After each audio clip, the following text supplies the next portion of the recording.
The city streets buzzed like any other morning, car horns, rushing feet, the usual rush of life. But beneath that noise, something different stirred. Something quiet, something watching. A skinny, mud-splattered stray dog stood at the edge of a crowded sidewalk, his ribs showing beneath a coat of dust. People passed him indifferent. He looked up at each face hopeful. But no one looked back except one man. A man with tired eyes and a backpack slung over his shoulder. That moment, that one shared glance between a desperate dog and a man on the edge of giving up would change everything, and no one knew it yet. But this wasn't just a story about rescue. This was a story about a dog who chased after a man to rescue him. Before we dive into this incredible journey, take a moment to subscribe to our channel. Here, every week we share real and emotional stories that touch the heart. If you believe in second chances, unexpected friendships, and the power of love, you're in the right place. Now let's begin. It was an unusually gray morning when Ethan decided to take the long route home. The city sidewalks were still damp from the early rain, glistening under the dull light as people bustled past with umbrellas and coffee cups. Ethan wasn't in any particular hurry. Life had been heavy lately, layoffs at work, distant friends, and an apartment that echoed a little too loudly in his solitude. He welcomed the detour, even if it meant walking through the less polished part of town. As he passed an alley near the corner of Eastfield and Maple, he felt something. Not a sound exactly, but a presence like someone was watching him. He turned slightly and caught a glimpse of movement. At first he thought it was just a shadow, but then it emerged. A dog. Small to medium in size, coat patchy and muddied ribs faintly showing beneath rough fur. Its eyes locked onto Ethan's with a strange intensity. Not fear, not aggression.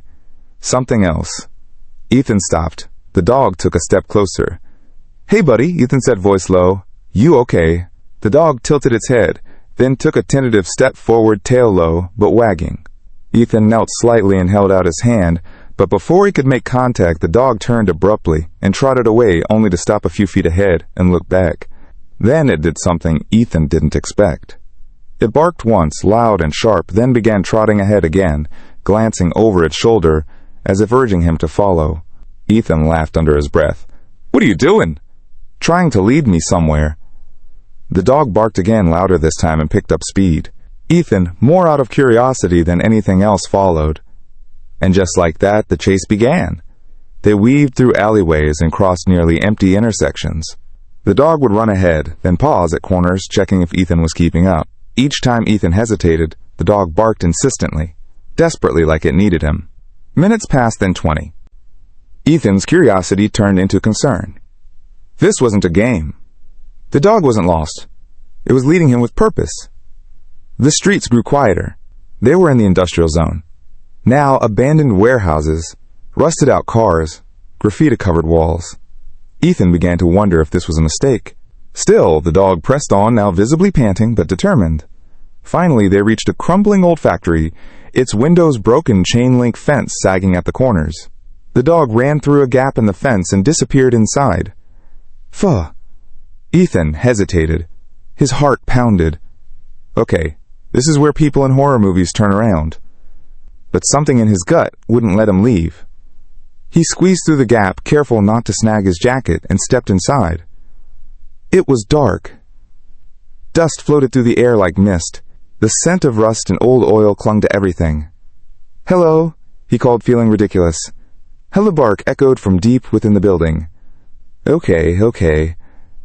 I am coming," he murmured, following the sound. He stepped through a metal doorway and froze. Hinham. The dog was standing beside a pile of broken pallets and old tarps, and from beneath that mess a faint sound emerged. A whimper. Ethan's eyes widened. Oh my God. He rushed forward and began clearing the debris, his fingers splintering on rough wood and nails. Beneath the mess, curled and shivering, was a child barely 7 or 8 clothes, torn, dirt-streaked face, eyes wide with fear. The dog barked again and nudged the child gently with its nose. Ethan dropped to his knees. "Hey, kid, it's okay. I am here now. Hi, E." He fumbled for his phone, hands trembling, and dialed 911. The child's eyes darted wildly as Ethan knelt beside him. The factory's gloom made it hard to see clearly. But the boy's face told a story even silence couldn't hide. Dirt smeared across his cheeks, tear tracks cut through the grime, and his little body trembled like a leaf in the wind.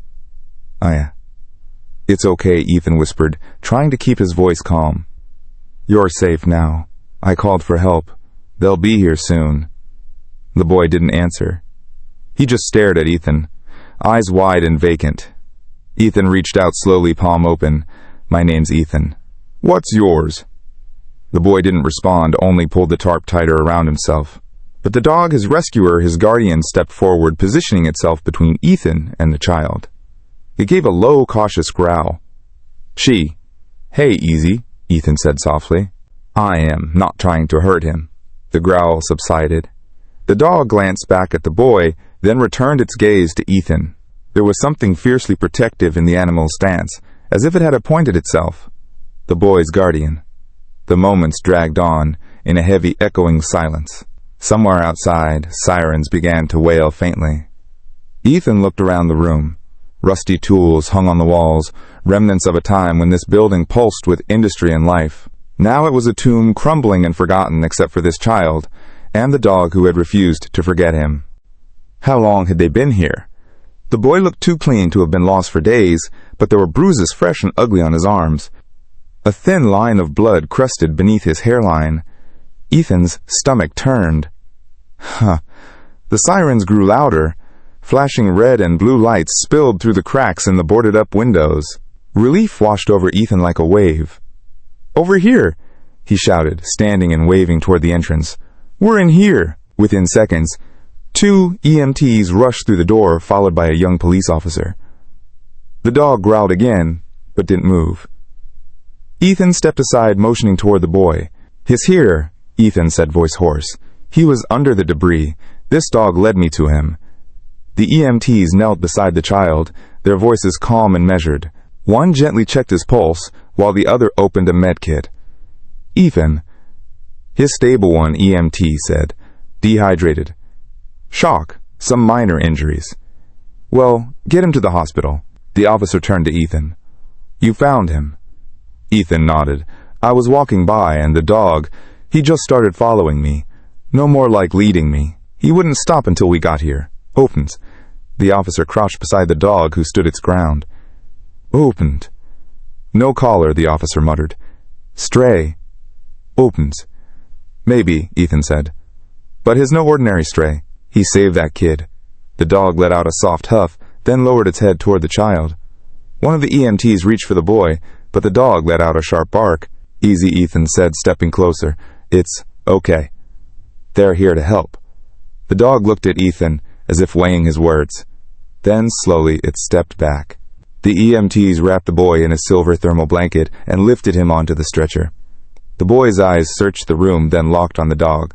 As they wheeled him out, he lifted a trembling hand and reached toward his silent protector. The dog barked once, then followed. Wait, said the officer. We can't take a stray to the hospital. Wait. He's not a stray, Ethan said firmly. He's with him. The officer hesitated. You can't bring a dog into the ER. Then he comes with me, Ethan said without thinking. I'll take him home. The words surprised even him. A few hours ago he hadn't known this dog existed.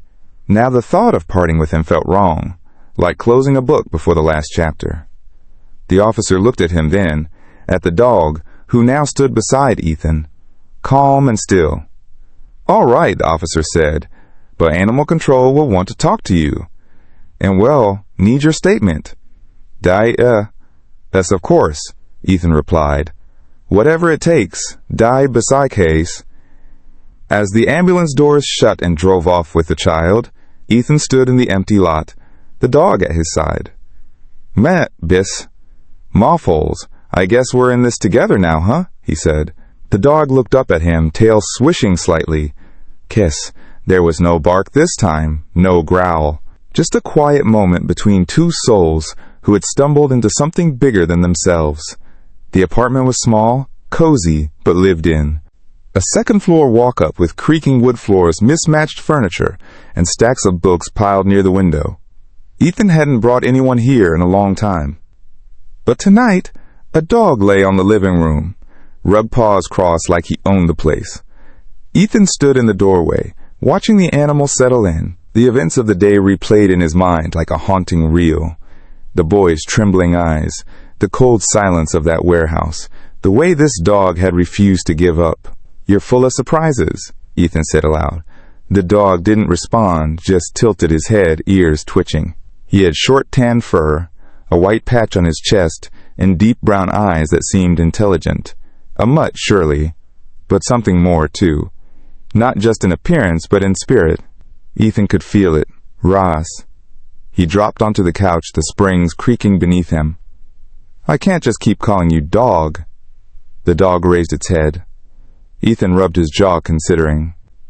"How about Chance Cog?" The dog blinked. "Cog." Ethan laughed softly. "It fits. You took a chance on me. You chased me down, led me to that kid. Or maybe I was the one who needed saving. Cog." He leaned back, staring at the ceiling.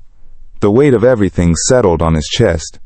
Had given his statement at the police station, left his number with the hospital, and learned that the boy, still unidentified, was going to be all right. He'd be under observation for a few days, but physically he was stable. Coopers. Emotionally, that was another matter. "Poor kid," Ethan whispered. "What kind of world is this where a stray dog has to do what people won't?" Chance gave a low grunt and rested his head on his paws.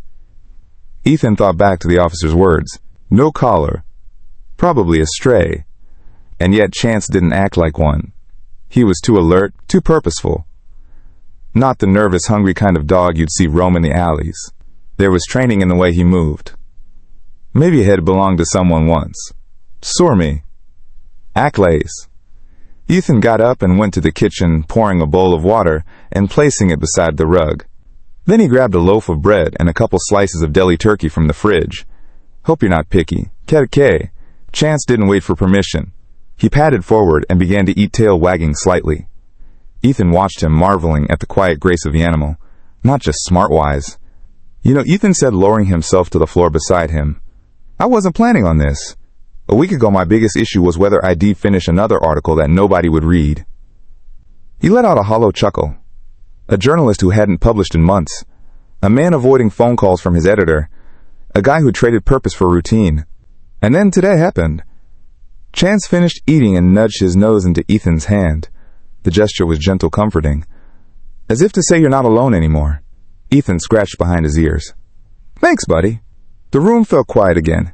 The city sounds drifting through the window, distant horns, the occasional shout, a siren in the background.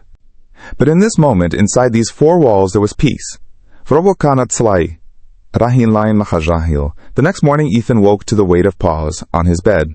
Chance was curled up beside him, head resting on his thigh. "Yes." Ethan blinked in the early light. "Really? You just made yourself at home, huh?" Chance opened one eye and yawned. Despite everything, Ethan smiled. It was the first real smile had felt in a while. Time.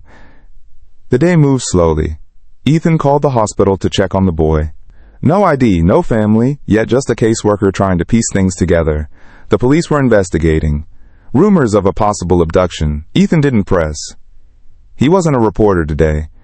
He was something else. Maybe a friend. Atala. He looked down at Chance, who sat by the door, tail thumping. "Hite, you want to go out?" Tail wagged harder. Ethan grabbed his coat. "All right. Let's go." They walked through the neighborhood, past coffee shops and bookstores, past morning joggers and sleepy shop owners unlocking doors. Everyone gave Chance a glance. Some smiled, some stepped back. His shop owning gore. Ethan realized something. When people looked at the dog, they didn't see a stray. They saw presence. Power. Grace. "How'd you end up out there?" Ethan asked as they walked. "Where were you before that?" Chance didn't answer, of course. But his silence wasn't empty. It was thoughtful. They ended up at the park, where children squealed in delight near a small playground. Chance stood alert, watching them. His tail slowed. "You're looking for him, aren't you?" Ethan asked. "The boy." Chance didn't move. Ethan knelt beside him. "We'll go see him soon, I promise. You did your part, now let the doctors help." Chance sat quietly, head turned slightly to the wind. Ethan looked up at the clouds. "You've got a story." Chance, "One I need to tell." And, And in that moment, Ethan knew. This wasn't just about a rescue anymore. It was about connection. Redemption. A street dog who hadn't just saved a boy, but had walked into Ethan's life and rewritten it. For the first time in months, Ethan felt a spark. Not a headline or a deadline. Something deeper. He was going to write again. And this time, the story would matter. The hospital smelled of antiseptic and worry. Ethan had never liked hospitals.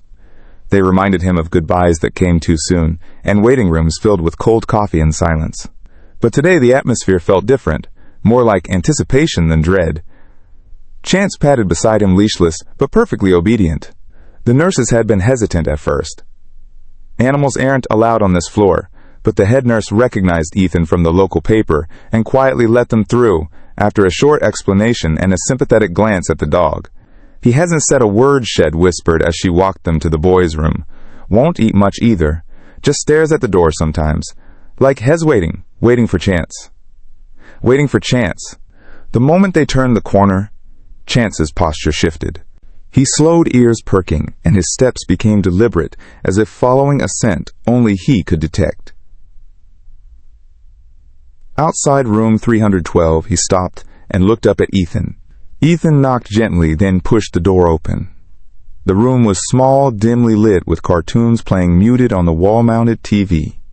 A little boy sat upright in bed, knees pulled to his chest. Pale. Thin. Brown hair in messy tufts. His eyes, those same haunting eyes from the warehouse, turned to the door, and then widened. Creosote. Creosote. Hey there, Ethan said softly. Creosote. The boy didn't answer. But Chance walked forward slowly, not like a dog entering a room, but like a soldier returning from war. He reached the bedside and sat. No bark. No jump.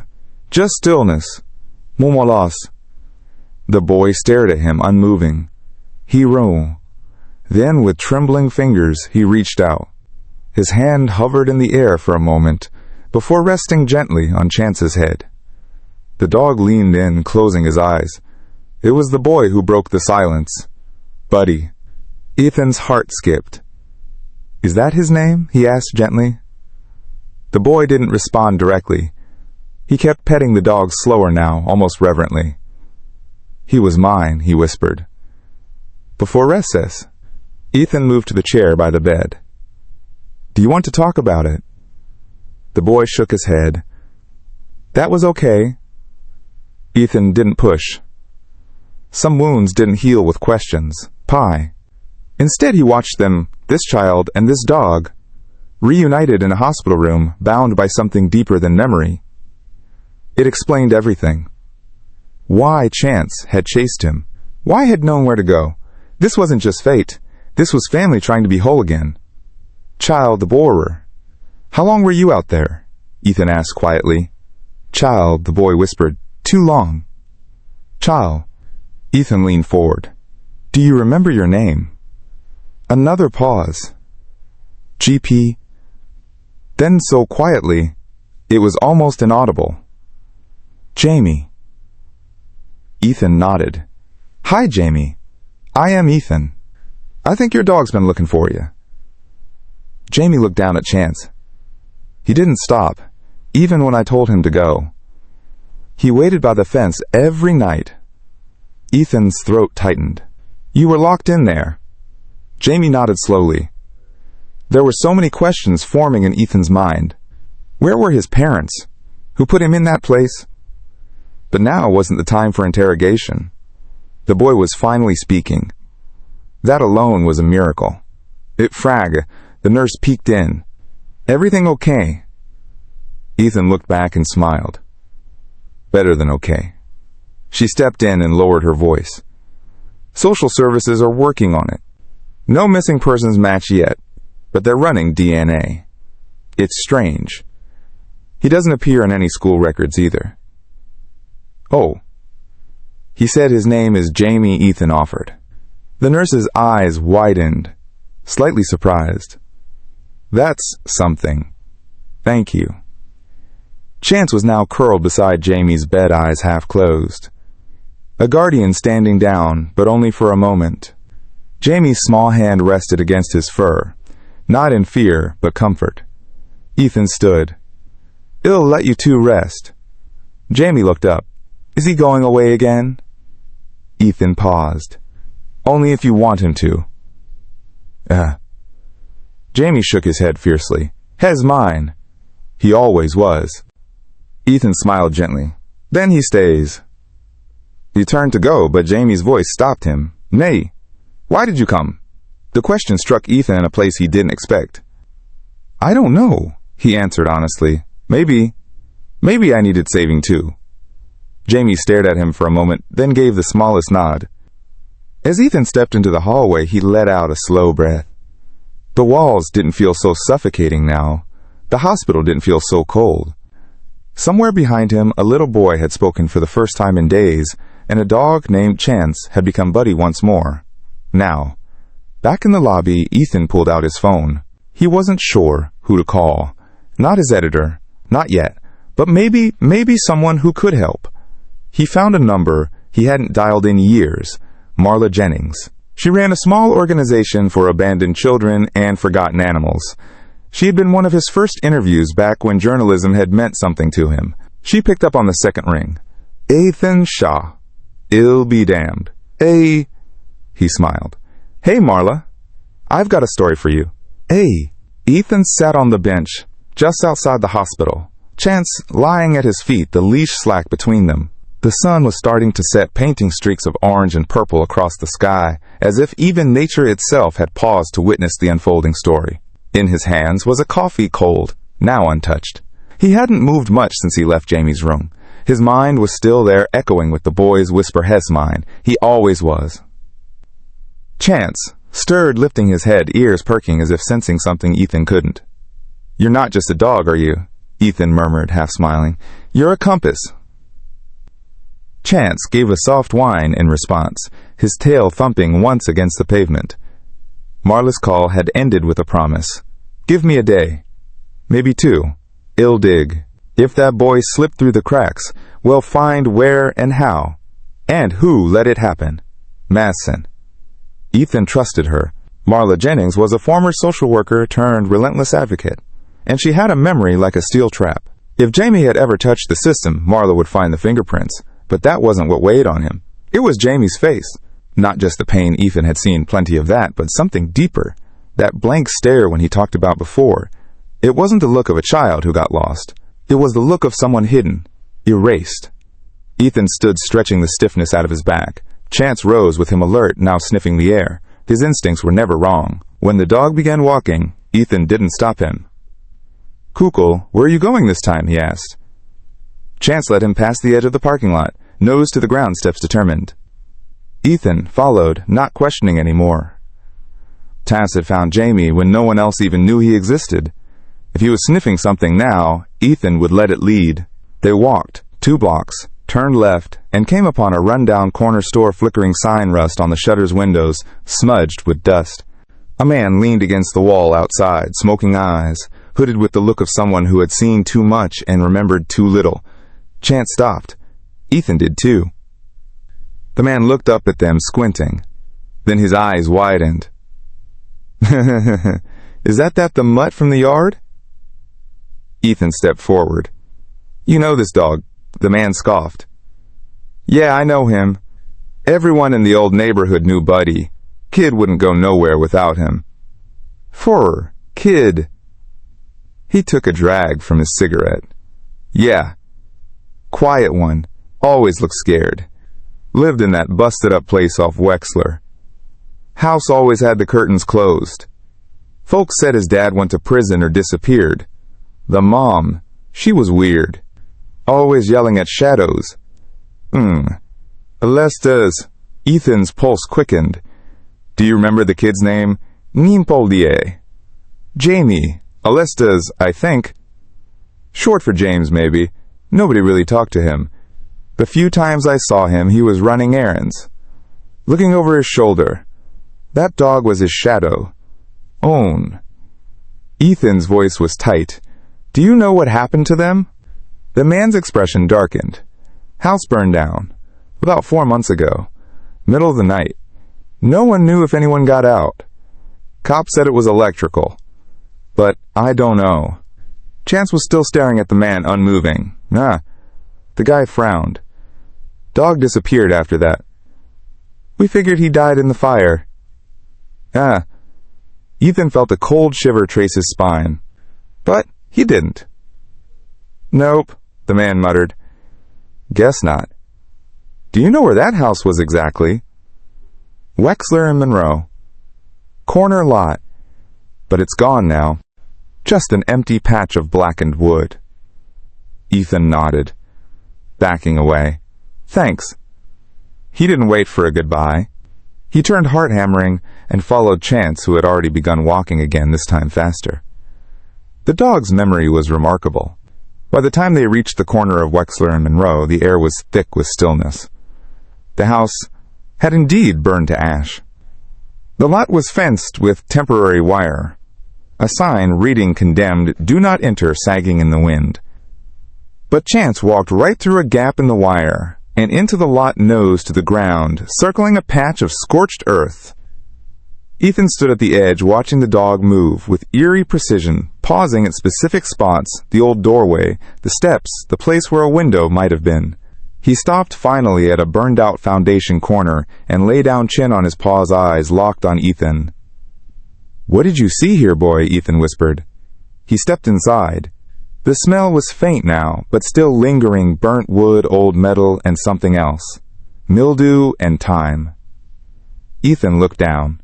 Nestled beneath the debris, barely visible, was something metal, a nameplate. Shy. He knelt, brushing ash aside. Shy. Jamie, room 2. A brass tag. Maybe from a school locker. Maybe from a shelter. But it confirmed it. Jamie had lived here. Had survived something no child should. And Chance had waited. Not just outside warehouses. Not just on corners. But here. Where the world thought everyone was gone. Ethan stood, the tag in his hand. "This changes everything," he muttered. As he and Chance walked back to the street, the weight of it pressed into him. This wasn't just about a rescue. It was about a child the system had forgotten, a fire that maybe wasn't accidental, and a dog who had never stopped believing in one boy's survival. And Ethan knew this wasn't the end. It was just the beginning. The brass tag was heavy in Ethan's palm, not because of its size or weight, but because of what it represented. A boy forgotten. A fire buried in bureaucracy. And a dog that refused to let the truth disappear. Back at his apartment, Ethan sat at his kitchen table, the tag resting on a napkin. Chance paced beside him, restless. The dog's behavior had shifted. He was no longer a stray acting on instinct. He was a sentry. Watching. Waiting. Ethan picked up his phone and called Marla. "You're calling late," she said, her voice rough with fatigue. "I found the house. The one Jamie lived in. Burned to the ground 4 months ago. Everyone assumed no one made it out. But he did. And the dog was there." I can her hell. There was silence on the other end for a few seconds. "I just sent you a file," Marla said. "Check your email. You're going to want to see this." Ethan opened his laptop, pulled up the file. Jameson Ray Monroe. Age, 9. Last documented under Child Services radar 2 years ago. Red flag, withdrawn from school. Parent, Melanie Monroe. Known mental health history. Reports of neglect. No follow-up documentation post-transfer of case. "What happened to him?" Ethan asked. "No one knows," Marla said grimly. "He was reported once more 6 months before the fire. A neighbor said he hadn't seen the boy in weeks. Case was closed due to lack of evidence. After the fire was ruled an accident. No bodies found.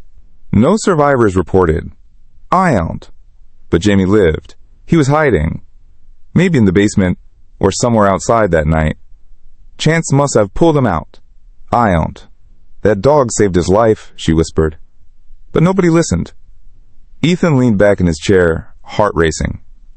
He didn't just survive the fire. He disappeared afterward. No one knew. No one looked. No one except that dog.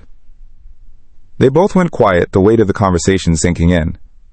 "Tiwar, I want to file something," Ethan said. "I want it documented that Jamie is alive, that he's safe now." "It'll help you," she said.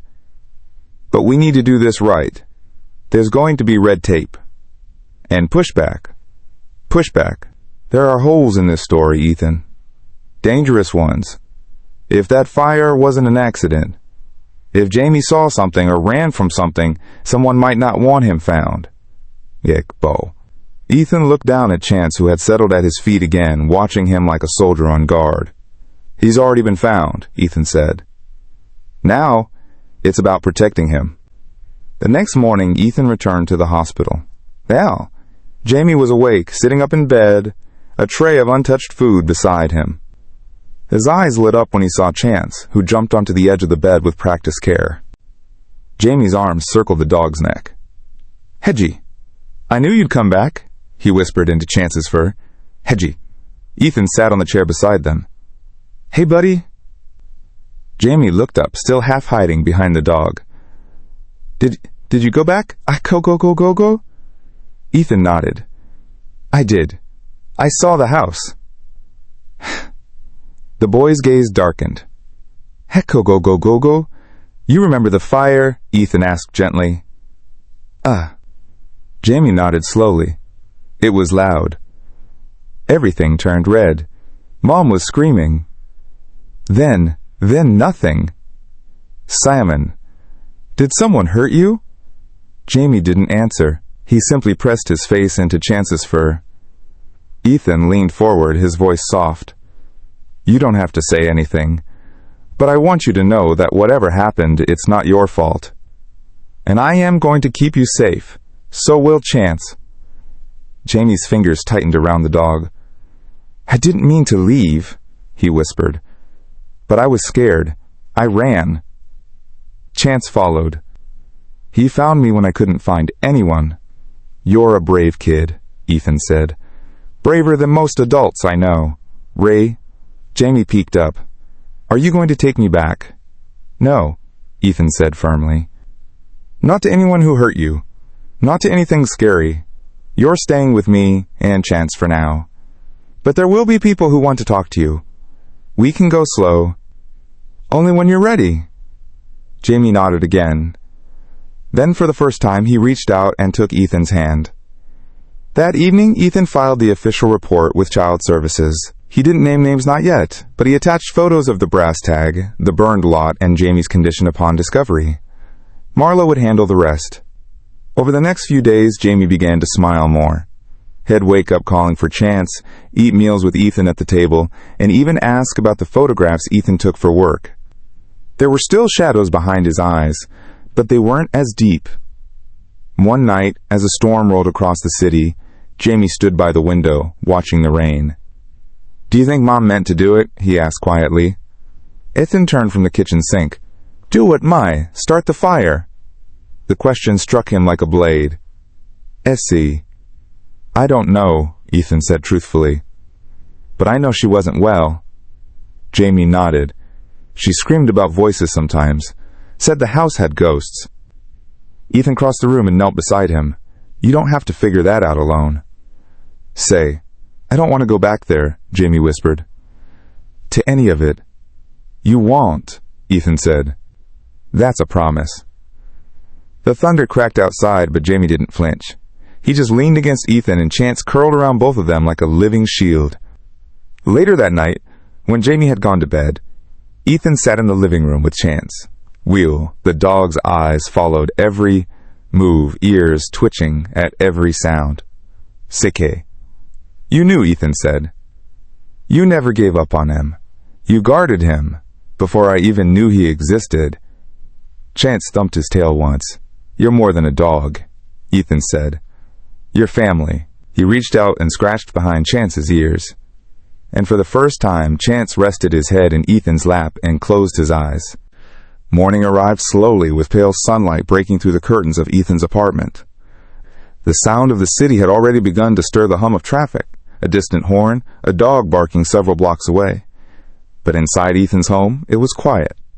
Peaceful. Chance lay sprawled at the foot of Jamie's bed as he had each night since the boy had been discharged. Jamie, curled beneath a navy comforter, slept more soundly now. The bags under his eyes had faded, his color had returned, and when he smiled, it wasn't just for Chance anymore. Ethan stood in the doorway sipping coffee, watching them both. Then came the knock. Cassis. It was soft at first, barely audible, but Ethan's senses sharpened. He set the mug down and crossed the living room to the front door. Zeus.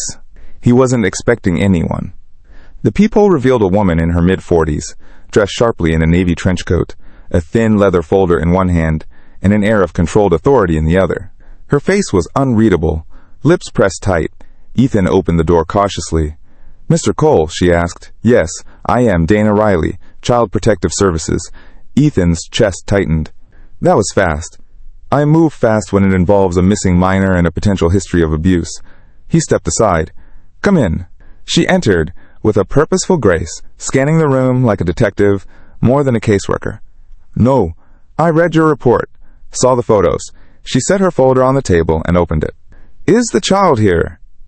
"He's sleeping," Ethan said. "He's been through a lot. I was hoping we could go slow." "Reach you." Dana didn't look up. "I have a court order to verify the minor's safety." "I understand your concern, Mr. Cole, but I need to see him." Chance appeared from the hallway, stiff-legged and alert. He didn't growl, but he blocked her path, gaze fixed. "Is that the dog?" Dana asked, taking a half-step back. Ethan nodded. "His name is Chance. He's the one who led me to Jamie." "He?" She gave a curt nod.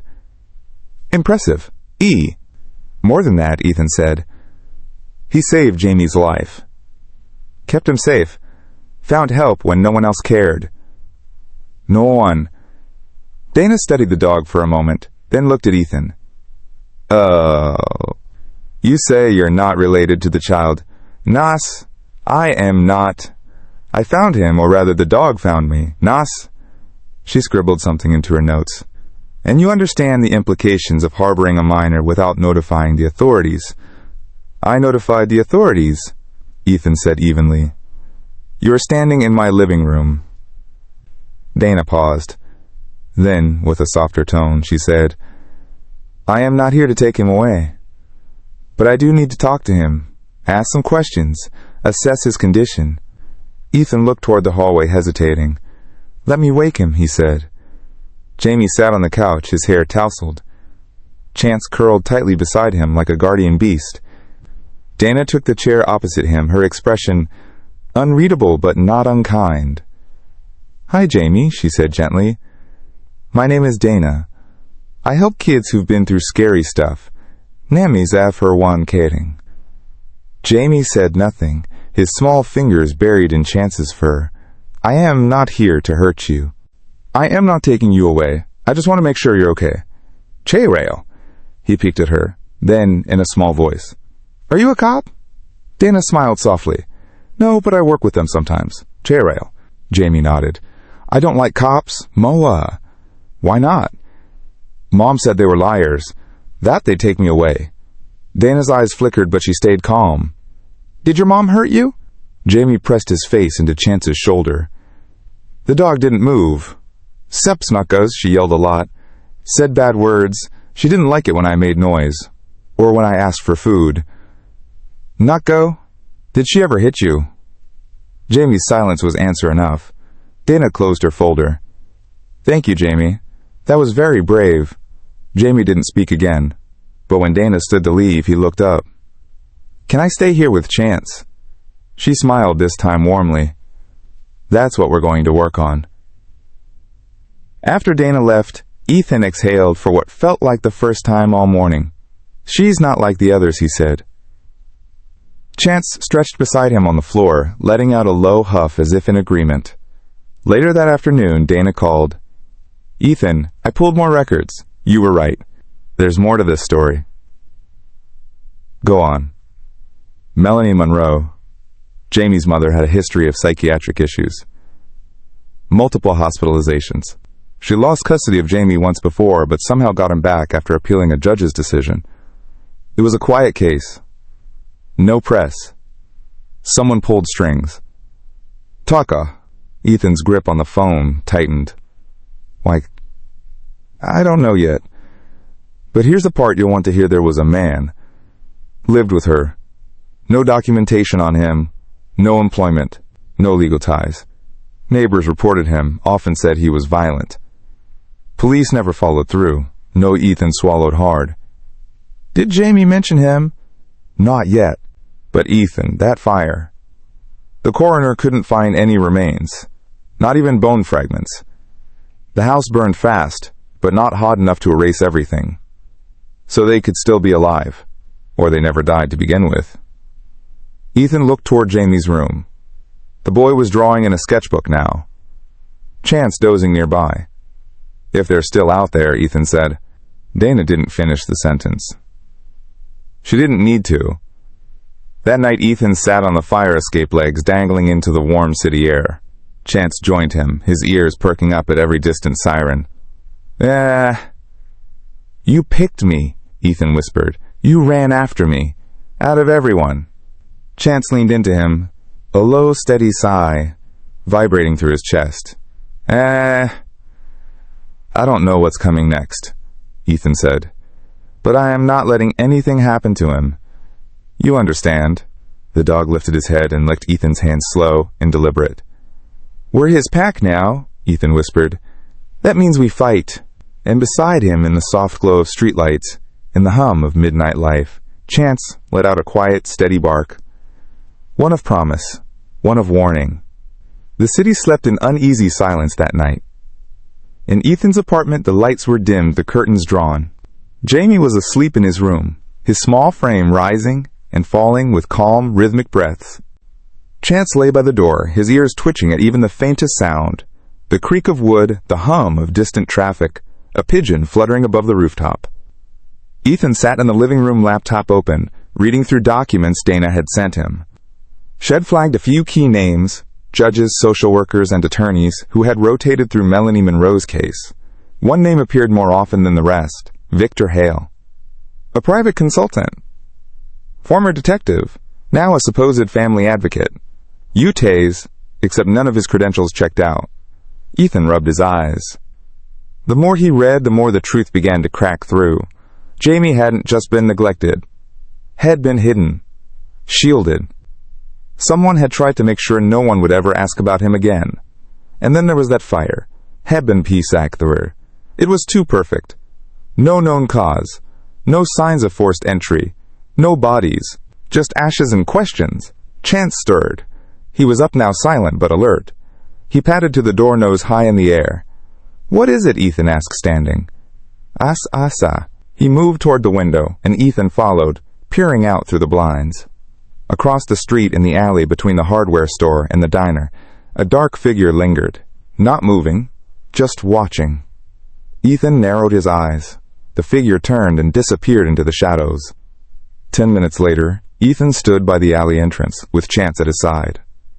The dog pulled forward slightly, nose twitching, growling low. Ethan had brought a flashlight, but he hadn't turned it on. He preferred to keep his presence quiet. The alley was dark. Brick walls on either side rose like cliffs. Dumpsters stood against them like cold metal guards. The faint scent of rot and oil lingered in the air. Chance moved ahead, paws silent on the damp concrete. Ethan followed slowly. Then he saw it taped to the side of the dumpster. A small envelope, plain white. Just one word on the front. Jamie. Ethan's stomach dropped. He pulled the envelope free and opened it. Inside was a photograph. Jamie, maybe 2 years younger, sitting in a stained hoodie beside a man. Dark hair, heavy-set eyes, empty of emotion. Victor Hale. On the back of the photo were the words, "He belongs to me." By morning, Ethan had emailed Dana a photo of the envelope and its contents. She responded almost immediately. That's a threat, she wrote, but it confirms Hale's alive and watching. She urged Ethan to keep Jamie indoors. The case had now officially been escalated to a joint investigation between Child Protective Services and the local precinct. A protection officer would be assigned. A temporary custody hearing was scheduled for the end of the week. But none of that reassured Ethan, because whoever had followed him last night hadn't come to talk. They'd come to mark territory. Jamie didn't speak much that morning. He stayed close to Chance, brushing his fur with quiet focus eyes, duller than usual. "Jamie," Ethan said gently, "do you recognize this man?" He showed him the photo. Jamie stared at it for a moment, then nodded. "He lived with Mom." "Was he your dad?" Jamie shook his head. "He told me not to call him that. Said I was just a mouth to feed. He used to lock me in the bathroom when he and Mom were fighting." Ethan kept his face still, but inside rage boiled. "Meh. Did he ever hurt you?" Jamie didn't answer. He didn't need to. That afternoon, the protection officer arrived, a broad-shouldered man named Marcus Grant, with calm eyes and a gentle way of speaking. He was assigned to stay near the building during daylight and patrol at night in unmarked vehicles. But even with that, Ethan didn't feel safe. That evening, he reinforced the locks, installed a camera above the entrance. Chance watched him the whole time as if to say, "You're doing good, but I've got my own watch too." Later, as dusk settled in, Ethan noticed something strange. Chance was pacing, back and forth, from the living room to the hallway. Nose low to the hallway, nose low to the ground, ears twitching. He was nervous. "What is it, boy?" Ethan asked. Chance stopped and stared at the window. Ethan turned out the lights. In the alley again, another figure, this time closer. And then a soft tap-tap at the window. A single rock bouncing off the glass. Ethan grabbed his phone and dialed Marcus. "Someone's outside." 2 minutes away," Marcus said. Chance growled louder this time. Ethan opened the window just a crack. But no one was there. The next morning brought something unexpected. Jamie was drawing again, this time with color. He showed Ethan the picture. Oh. It was a house. Bright yellow. Blue sky. A dog out front. A boy holding a leash. Oh. Ethan looked at him. "Is that us?" Jamie nodded. "Do you want to stay here? If you had the choice." Jamie didn't hesitate. "Yes. Even if the bad man comes." The boy looked at Chance, then back at Ethan. "He won't get me. Not with you and Chance." That night, Ethan found another note, this time on his windshield. "If you don't give him back, I'll take him." No signature, just the smell of gasoline. Ethan knew then. This wasn't over, and somewhere in the city's darker corners, someone was waiting for the right moment to strike. But so was Ethan, and so was Chance. The city's pulse slowed as midnight approached, but Ethan's heart raced faster with every tick of the clock. He sat at the kitchen table, coffee growing cold in his mug eyes, darting to every shadow cast by the dim streetlights outside. Jamie slept upstairs, guarded by the soft snore of Chance, curled protectively by the door, but Ethan knew the danger was far from over. The note on the windshield had changed everything. It was no longer just a threat, it was a promise. Case, if you don't give him back, I'll take him. Case, Zog. Ethan's fingers tightened into fists. He thought about calling Marcus, but the protection officer had been clear. They could provide only limited protection. They were one man against a shadowy enemy with unknown resources. And Ethan was an ordinary man, with a job, a kid to protect, and a dog willing to risk everything. The night stretched long and cold. Ethan tried to focus on the flickering screen of his laptop, researching everything he could about Victor Hale. But the deeper he dug, the more the edges of the story blurred. Victor wasn't just a threat. He was part of something bigger. Suddenly, Chance stood up, ears pricked, body stiff. Ethan followed his gaze to the window. Movement. A silhouette slipping through the alley, quiet as a ghost. Chance growled low. Ethan grabbed his jacket and a flashlight. He wasn't about to wait for danger to knock. "Stay here, Jamie," he whispered. Jamie nodded, clutching Chance's collar. Outside, the night was thick with fog, muffling sound, and bending light. Ethan's footsteps echoed as he moved toward the alley. Chance led nose to the ground, tail low but alert. They reached the spot where the envelope had been found days earlier. Now it was empty. Ethan crouched, shining the flashlight over the wet pavement. Footprints, fresh, leading deeper into the alley. Ethan's heart pounded. "Come on, Chance," he said quietly. The footprint stopped near a rusted gate. Ethan pulled on the latch. It was locked, but a faint light flickered beyond. He peered through the rusted bars and saw a small courtyard, cluttered with discarded furniture and boxes, and in the corner a faint glow of a cell phone screen. Chance whined. Suddenly a voice called out from the shadows, "Ethan." The voice was weak, but familiar. From behind a stack of crates, a man stepped forward, disheveled, bruised eyes wary. It was Marcus Grant, the protection officer. "What are you doing here?" Ethan asked. "What?" "I followed the trail," Marcus said, voice low. "I think Hale's been holding someone here." Ethan's mind raced. "Jamie." Marcus shook his head. "Not Jamie. Someone else." Before Ethan could ask more, a sudden noise, the scrape of metal on concrete, made them freeze. From the other side of the courtyard, a figure emerged.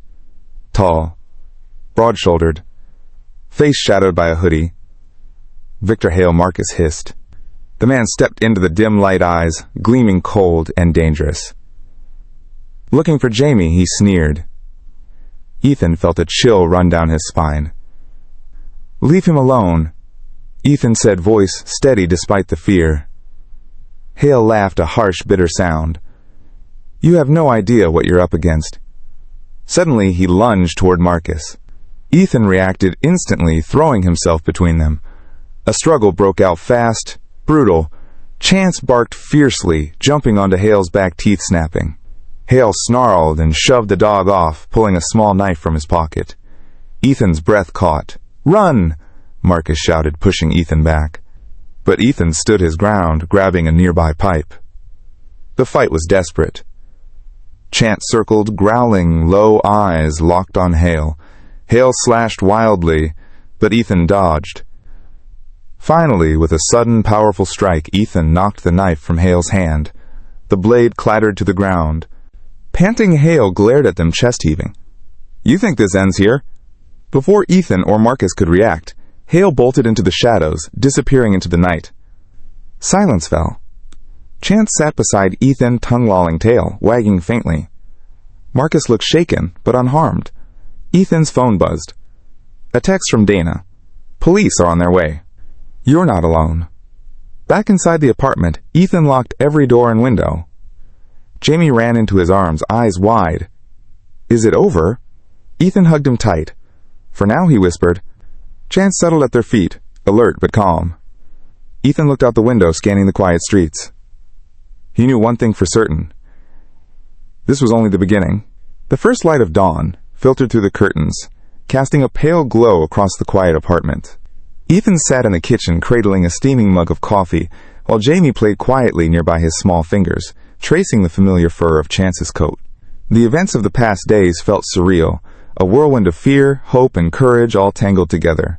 But as Ethan looked around at the safe, peaceful room, he knew the nightmare was finally behind them. Or at least it had to be. The police had arrived late last night, responding to Marcus' call and Ethan's report. Officers swept the neighborhood, but Victor Hale had vanished, leaving only empty threats in his wake. The authorities promised to keep an eye out, and a protective detail was assigned to Ethan and Jamie until the danger fully passed. Still, Ethan couldn't shake the weight of what had happened. Sitting back, he watched Chance stretch and curl up by Jamie's feet. The dog's soft eyes met his, full of loyalty and quiet strength. Chance had been more than a pet during this ordeal, a guardian, a beacon in the darkness. Had run through alleys, faced danger without hesitation, and never wavered in his devotion. Later that morning, Ethan received a call from Dana, his sister. "How are you both holding up?" she asked gently. "We're okay," Ethan replied, his voice steady but tired. "Chance has been incredible. I don't know what I would have done without him. Hap." Dana's voice softened. "You're both heroes. But don't forget to rest. You need your strength for whatever comes next." As the day stretched on, Ethan took Jamie to the park, a small, sunlit space with green grass and blooming flowers. Jamie ran ahead, laughing freely, Chance trotting close behind. Ethan felt a flicker of normalcy return. For the first time in days, he allowed himself to breathe without the shadow of fear pressing down. Sitting on a bench, Ethan reflected on the journey that had brought them here. A desperate plea for help, a street dog who refused to turn away, and a father willing to fight for his son's safety against overwhelming odds. They'd faced darkness and come through stronger. That evening, as the city lights blinked awake, Ethan sat with Jamie and Chance on the worn couch. Jamie looked up, eyes shining. "Daddy, do you think Chance will always protect me?" Ethan smiled, brushing Jamie's hair back. "Always. Chance is family." Later, Ethan wrote an email to the community center where he worked, sharing the story of Chance's bravery. He hoped it would inspire others to see the value in every life, no matter how small, stray, or overlooked. Because sometimes heroes come in unexpected forms. As the night settled, Ethan looked out at the stars, feeling a quiet peace. The journey had been long and hard, but it had changed them. Jamie's laughter was louder. Chance's tail wagged more freely, and Ethan's heart held hope again. They had survived the storm together. And as Chance lay sleeping by his side, Ethan knew one thing for sure. No matter what the future held, they would face it as a family. With courage, love, and a street dog who never ran away. If this story touched your heart, please give it a thumbs up and share it with someone who believes in the goodness of animals and the power of connection. We post stories like this every week, stories that remind us we're not alone, that even a stray dog can be a guardian angel. Subscribe to our channel and turn on notifications so you never miss the next journey. And if you've ever experienced a moment like this, tell us in the comments. We'd love to hear your story.